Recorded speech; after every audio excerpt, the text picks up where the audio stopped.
gaan. En as sulke dinge gebeur, is dit seker ook nie baie goed vir 'n man se senuwees nie. Hy senuwees spanning, jy weet, dis verskriklik.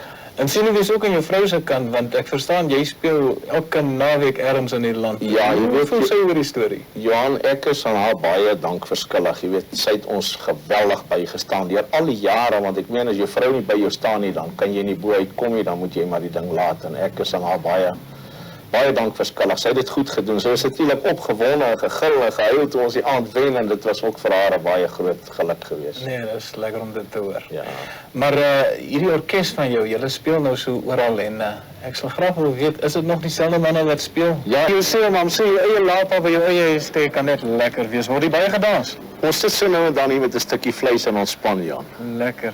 Jy weet Nico, een van die voordele om aanbieder van platepraatjies te wees is om aande soos die te kan deurbring by die kunstenaar. Dit was baie lekker en ons het lekker gekuier. Nee, maar baie welkom, kom kuier gerus Ons weer. sal weer, dankie ook aan jou orkes, Danny, Johnny, Pieter, Pietman en Skalk.